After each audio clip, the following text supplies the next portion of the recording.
Dizimizin yeni bölümünde neler olacak? İbrahim Çelikkol dizimizden ayrıldı mı? Dizimiz final yapacak mı? Zeynep iyileşecek mi? Barış, Emine ve Savaş'a neler olacak? Hepsini sizlere bu videoda açıklayacağım arkadaşlar. Dizimizin final olmasını istemiyorsanız beğeni tuşuna basalım ve sayımızı görmüş olalım. Son bölümdeki olaylardan sonra Mehdi'nin diziden ayrılacağı yönünde çıkan haberlerin doğru olduğu anlaşıldı.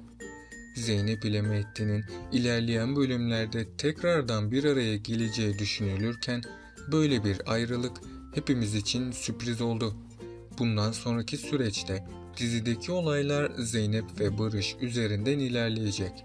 Sultan Alım ve Ali Rıza dayı da birbirlerine destek olacaklar. Bu iki çiftin ilişkileri daha da ilerlerken diğer taraftan Savaş ve Emine aşkı da yavaş yavaş artacak. Ancak dizimizdeki iyi olaylar bu yönde gelişirken kötü karakterlerimiz Mehdi olmadan ne yapacaklar? Bir yandan Veysi'nin sebep olduğu olaylar, diğer yandan da Cengiz Baba'nın ortalığı karıştırması yüzünden Ali Rıza dayı bu duruma dahil oldu ve kendilerine yardım etmesi için eski dostunu çağırdı. Erkan Petekkaya delikanlı Sadi karakteriyle Ali Rıza dayının arkadaşı olarak dizimize dahil oldu. Peki sizce Sadi'nin dizimize olan katkısı nasıl olacak?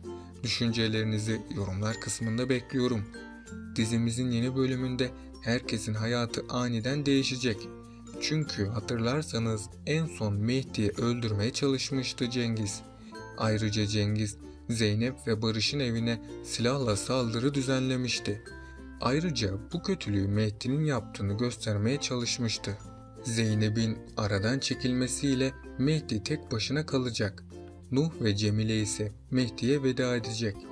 Cengiz ve Veysi bu ihaneti Mehdi'nin yanına bırakmayacak. Bunun üzerine Mehdi dizimizden ayrılacak.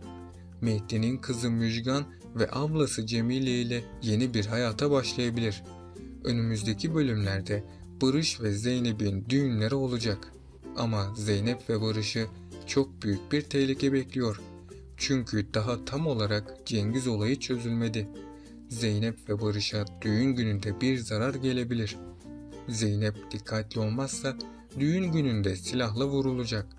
Zeynep ve Barış'ın Cengiz sorununu çözmesi gerekiyor. Aksi takdirde Zeynep veya Barış ölerek diziye veda edebilir. Fakat Ali Rıza Bey'in memleketten gelen akrabası bu sorunu çözebilir. Cengiz düğünde sorun çıkarmazsa Barış ve Zeynep evlenecek. İlk zamanlar Barış ve Zeynep'in evliliği muhteşem geçecek. Zeynep kendisini bir peri masalının içinde sanacak.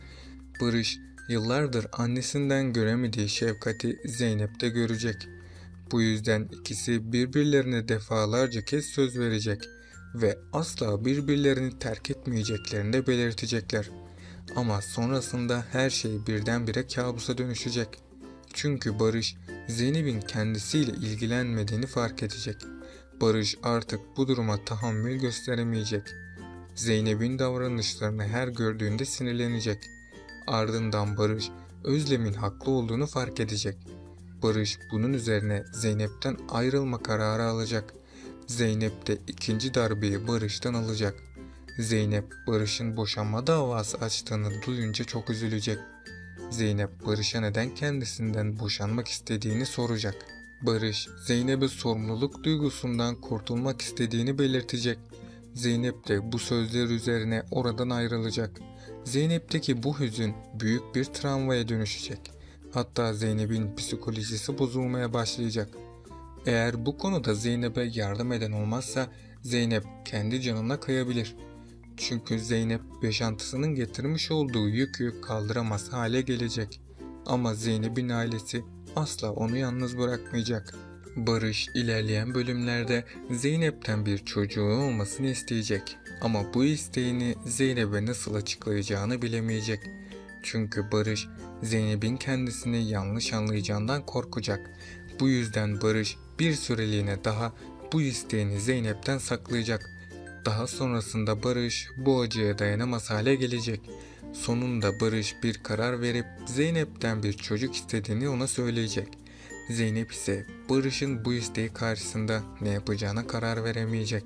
Onun için Zeynep Barış'tan biraz zaman isteyecek. Barış ise Zeynep'i anlayışla karşılayıp onu düşünmesi için biraz vakit tanıyacak. Zeynep bu sürede Barış'a ne cevap vereceğini bir türlü karar veremeyecek. Çünkü Zeynep'teki bu suçluluk duygusu onun geri adım atmasına neden olacak. Diğer yandan da Barış'ın bu isteğini yerine getirmeyi çok isteyecek. Çünkü Barış'ın da babalık duygusunu tatmasını isteyecek. Zeynep büyük bir ikilemin içine girmiş olsa da sonunda kararını verecek. Zeynep'in bu kararı ilk zamanlar hayır olacak. Hatta Zeynep Barış'a Mehdi'nin bebeğini evlat edinmelerini tavsiye edecek. Barış ise Zeynep'in bu sözlerini duyduğunda çok sinirlenecek. Bunun sonucunda da Barış evi terk edecek. Ama sonrasında yüreğinde Zeynep'in eksikliğini hisseden Barış yeniden eve dönecek. Zeynep, Barış'ın kendisine kızması üzerine onun bu teklifini kabul edecek. Her şey yolunda giderken Zeynep ve Barış'ın evliliklerinde çeşitli sıkıntılar yaşanacak. Çünkü Zeynep her zaman kendisini feda ederek başkalarını korumaya çalışacak. Zeynep aklındaki sorularla kendisini büyük bir belirsizliğin içerisinde bulacak. Barış'ın gerçekten değişip değişmediğini anlamaya çalışacak. Barış'ın farklı bir karakterinin daha olduğunun ilk defa farkına varacak. Zeynep sürekli birilerinin bir şey olarak anılmaktan ve bu şekilde etiketlenmekten oldukça yoruldu. Artık hayatıyla ilgili kararlarını kimsenin etkilemesine ve sorgulamasına da izin vermeyecek. Zeynep böyle yapmaya devam ederse herkesin hayatını zor bir duruma sokacak. Sonunda Zeynep yalnız kalan kişi olacak. Bu yüzden Zeynep ve Barış'ın aşması gereken zorlu engeller bulunmaktadır. Eğer Zeynep ve Barış bu engelleri aşarsa aralarındaki bağ daha da kuvvetli olacak. Nermin'in maddi durumu düzeldiği için Zeynep'i himayesi altına alacak.